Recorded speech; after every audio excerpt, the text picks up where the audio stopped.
Assalamualaikum warahmatullahi wabarakatuh. Salam sejahtera untuk kita semua. Bagaimana kabar kalian? Baik bukan?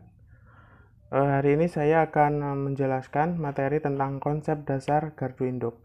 Sebelum kita mulai materi tersebut, saya akan menunjukkan video bagaimana asal muasal listrik tersebut bisa sampai ke rumah kita masing-masing. Berikut adalah videonya, silahkan ditonton. Tahu dari mana asalnya listrik yang kita nikmati ini? Dan semuanya berawal dari pembangkit listrik yang mengubah energi lain menjadi energi listrik. Contohnya ada PLTA atau pembangkit listrik tenaga air yang mengubah energi air menjadi listrik. Kemudian ada PLTD atau pembangkit listrik tenaga diesel yang memanfaatkan mesin diesel menjadi listrik. Lalu ada PLTU, pembangkit listrik tenaga uap yang mengubah energi uap menjadi listrik. Nah, dari pembangkit listrik ini dihasilkan tegangan 6-24 kV yang nantinya akan disalurkan ke gardu tegangan ekstra tinggi atau gardu TET. Di gardu ini terdapat trafo step up yang berfungsi untuk menaikkan tegangan menjadi 500 kV atau tegangan ekstra tinggi. Alasan menaikkan tegangan menjadi ekstra tinggi ini agar listrik yang melewati perjalanan yang sangat jauh sekali bisa menurunkan rugi-rugi daya akibat perjalanan jauh tersebut. Dengan menaikkan tegangan listrik ini, maka arus menjadi turun dan juga nantinya kabel atau kawat penghantar pun menjadi lebih kecil sehingga bisa menjadi penghematan secara ekonomi.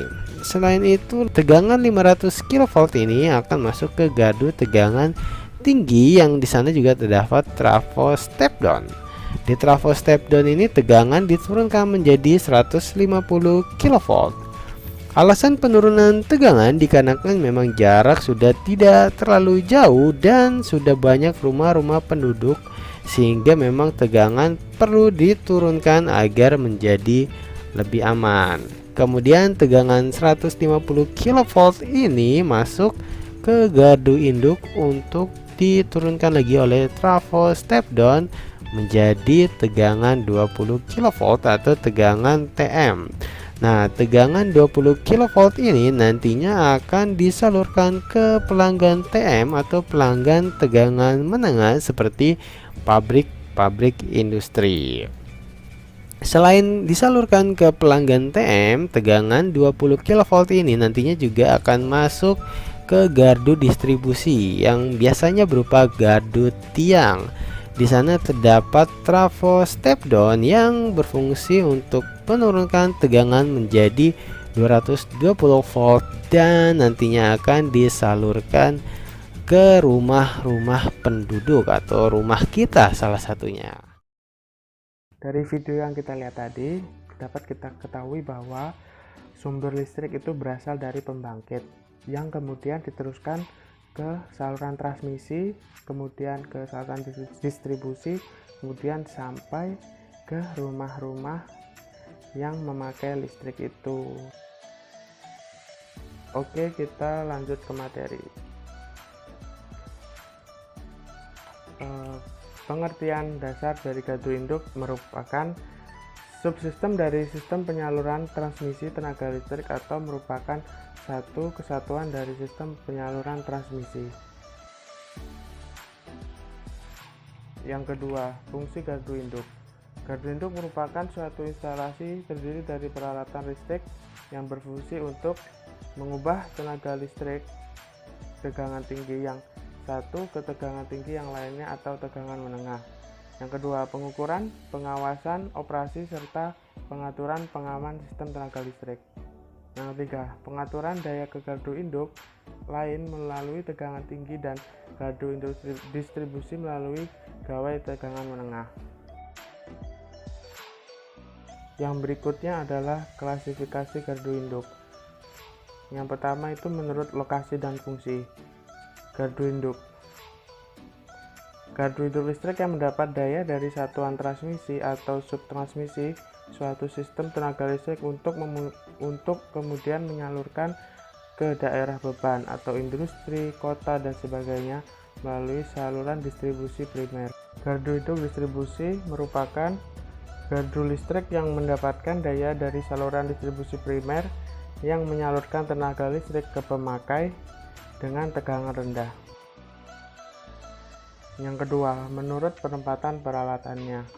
Menurut penempatan peralatannya, gardu induk listrik dapat dibagi menjadi dua, yaitu yang pertama gardu induk pemasangan dalam.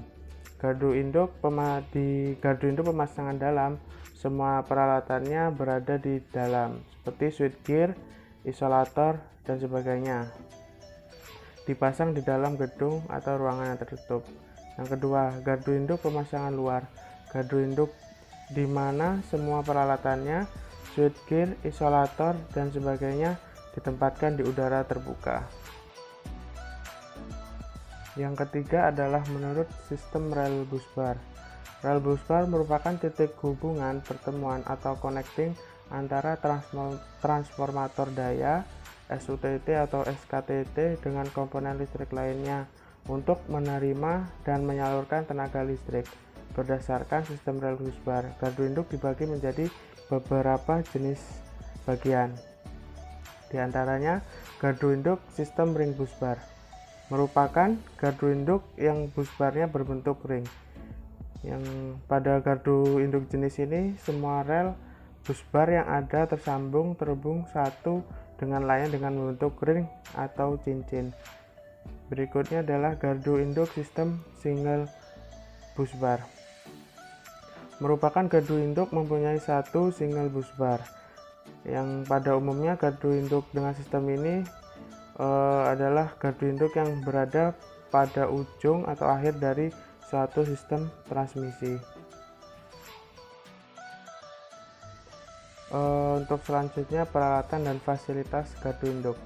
Instalasi transformator tenaga dan peralatan penyaluran tenaga listrik yang terdiri dari untuk yang pertama, trafo tenaga. Yang kedua, peralatan kontrol. Peralatan kontrol itu sendiri digunakan untuk pelayanan gardu induk dari suatu tempat dari dalam gedung kontrol yang terdiri dari panel kontrol, panel relay, meter-meter pengukuran, peralatan telekomunikasi, contohnya seperti telepon, PLC dan radio pemancar, baterai, dan rectifier. Yang ketiga, peralatan tegangan tinggi sisi primer, contohnya seperti lightning arrestor, spark plug, pemutus tenaga atau PMT, saklar pemisah atau PMS, trafo arus atau CT, dan trafo tegangan atau PT. Selanjutnya adalah fungsi dari peralatan gardu induk. Yang pertama itu lightning arrestor. Lightning arrestor itu sendiri berfungsi untuk mengamankan instalasi atau peralatan listrik pada instalasi dari gangguan tegangan petir lebih yang diakibatkan oleh sambaran petir maupun oleh surja petir. Lightning arrestor itu sendiri biasanya hanya digunakan di gardu induk. Untuk di rumah-rumah biasanya hanya digunakan penangkal petir biasa langsung diteruskan ke bumi. Yang berikutnya adalah PMS atau pemisah. Pemisah itu dibagi lagi menjadi dua. Yang pertama, pemisah tanah. Pemisah tanah itu berfungsi untuk mengamankan peralatan dari sisa tegangan yang timbul sesudah SUTT diputuskan. SUTT itu kepanjangan dari saluran udara tegangan tinggi. Nah, itu induksi tegangan dari penghantar. Hal ini perlu untuk keamanan dari orang yang bekerja pada instalasi. Biasanya di gardu induk sendiri itu ada perbaikan atau maintenance. Nah, itu PMS sangat diperlukan ketika saat terjadi perbaikan atau maintenance tersebut. Untuk yang kedua itu pemisah peralatan. Pemisah peralatan berfungsi untuk mengisolasi peralatan listrik dari peralatan yang bertegangan. Pemisah ini dioperasikan tanpa beban. Yang berikutnya itu pemutus tenaga atau PMT. PMT itu sendiri berfungsi untuk memutuskan hubungan tenaga listrik dalam keadaan gangguan maupun dalam keadaan berbeban, dan proses ini harus dapat dilakukan dengan cepat. PMT ini jenisnya sama seperti MCB atau fuse yang ada pada rumah kita. cuman PMT ini dipasang pada jaringan atau tegangan listrik yang tinggi. Pemutus tenaga listrik dalam keadaan gangguan dan menimbulkan arus yang relatif besar. Pada saat tersebut PMT bekerja sangat berat. Bila kondisi peralatan PMT menurun karena kurangnya pemeliharaan sehingga tidak sesuai lagi kemampuannya dengan daya yang diputuskannya, maka PMT tersebut akan dapat rusak atau meledak. Yang berikutnya adalah trafo tegangan. Trafo tegangan itu sendiri berfungsi untuk menurunkan tegangan tinggi menjadi tegangan rendah yang diperlukan untuk alat-alat ukur atau pengukuran dan alat pengaman atau proteksi. Untuk alat-alat ukur itu contohnya seperti trafo arus, trafo tegangan, trafo tenaga. Untuk alat pengaman proteksi itu biasanya lightning arrestor. Yang selanjutnya adalah trafo arus. Trafo arus itu berfungsi untuk menurunkan arus besar pada tegangan tinggi menjadi arus kecil pada tegangan rendah untuk keperluan pengukuran dan pengamanan atau proteksi. Yang berikutnya adalah rel atau busbar.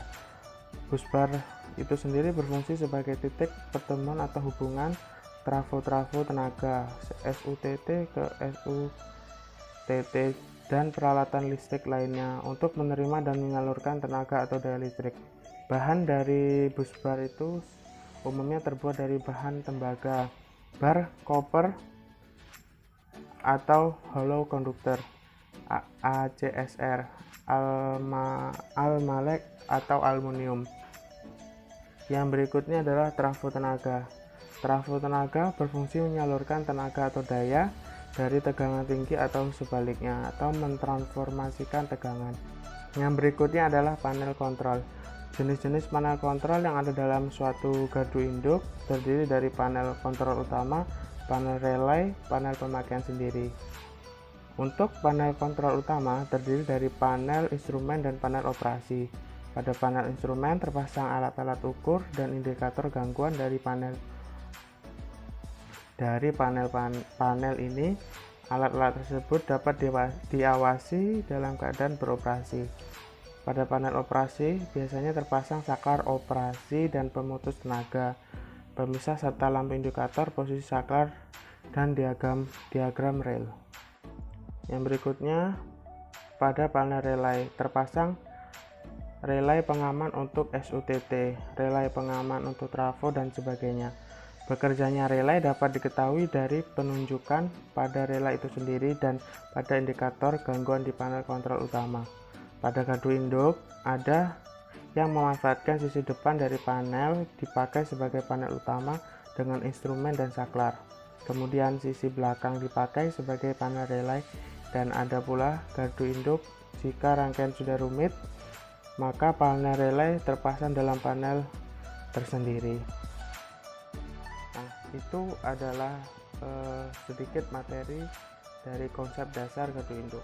Untuk materi selanjutnya mungkin saya bisa jelaskan di kemudian hari. Untuk materi saat ini, jika teman-teman ada yang ingin ditanyakan, silahkan di email atau hubungi saya. Untuk email tertera pada di atas, nanti saya tuliskan, dan untuk nomor juga ada nomor WA di atas. Sekian materi dari saya.